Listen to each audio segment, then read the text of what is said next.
Halo guys, hari ini saya ada di kota Yogyakarta, tepatnya di salah satu restoran kerajinan perak yang sangat terkenal di Yogyakarta.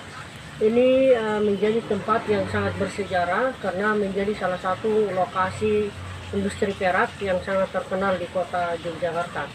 Baik, hari ini kita akan bahas tentang yang namanya diplomasi publik. Nah, ketika kita bicara tentang diplomasi publik, kita bicara tentang bagaimana publik itu terlibat dalam situasi diplomasi. Nah, salah satu fakta di lapangan yang menjadi bagian dari diplomasi publik itu sendiri adalah kopi menjadi bagian dari diplomasi publik Indonesia.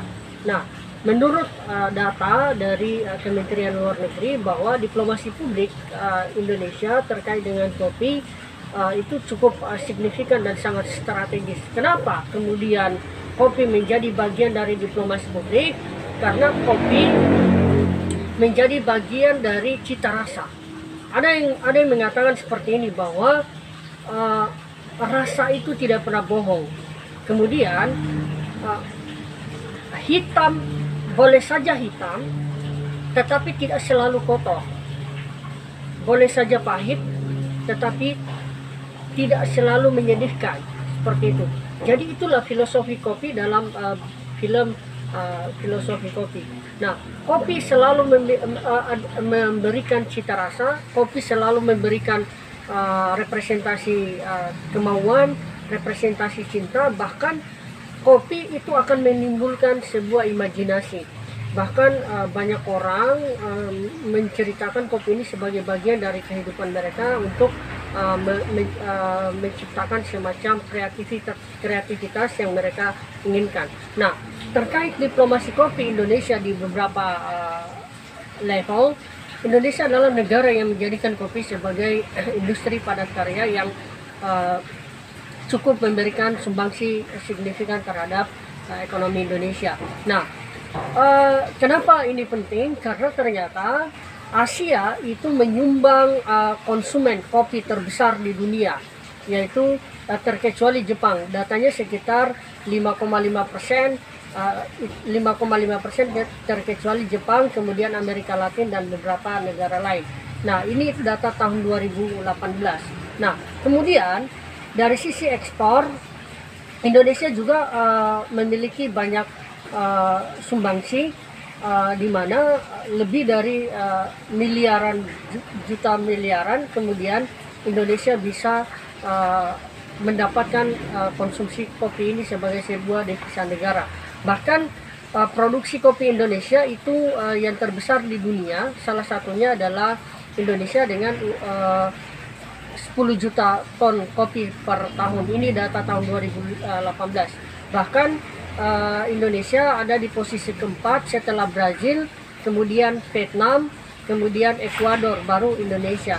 Nah, itu artinya bahwa untuk Asia Tenggara ada Vietnam dan Indonesia yang menjadi produsen kopi terbesar di dunia, data tahun 2018. Nah, apa yang dilakukan Kementerian Luar Negeri untuk melakukan diplomasi terkait kopi?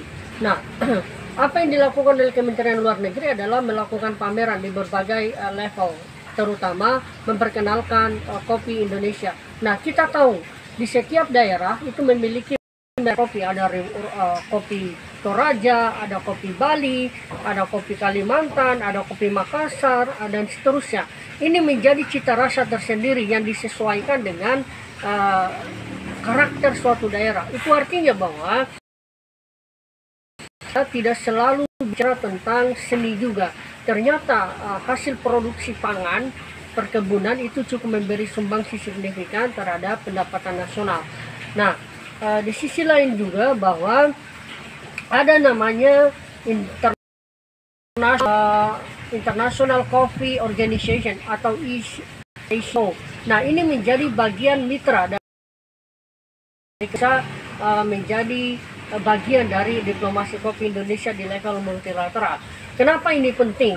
Karena memang melalui organisasi ini Indonesia bisa bermitra. Mitra dalam arti bahwa satu, bisa melakukan koordinasi untuk mencari investor, melakukan investor di Indonesia untuk memproduksi kopi. Kemudian dengan adanya organisasi ini menjadi bagian bargaining position buat Indonesia untuk menawarkan produksi kopi yang ada di Indonesia. Bahkan dengan adanya organisasi ini, Indonesia bisa bermitra secara langsung untuk melakukan semacam pendidikan atau pelatihan bagi UKM-UKM yang bersifat produksi kopi, sehingga dengan adanya organisasi ini Indonesia bisa membangun industri kopi yang lebih baik. Negara terutama Brazil yang produksinya sampai 63 juta ton setiap tahun, data tahun 2018, untuk bisa lebih baik dalam memproduksi kopi. Artinya apa? Memproduksi kopi ini harus berbasis pada tataran dari bottom up, jadi dari bawah ke atas. Artinya bahwa pembangunan ekonomi berbasis kopi ini harus berbasis pada tataran bawah ke atas. Artinya bahwa kita bicara tentang upaya UMKM dalam memproduksi kopi ini agar lebih baik. Nah, diplomasi Kementerian Luar Negeri saat ini yang dilakukan hanya misalkan melakukan pameran, kemudian melakukan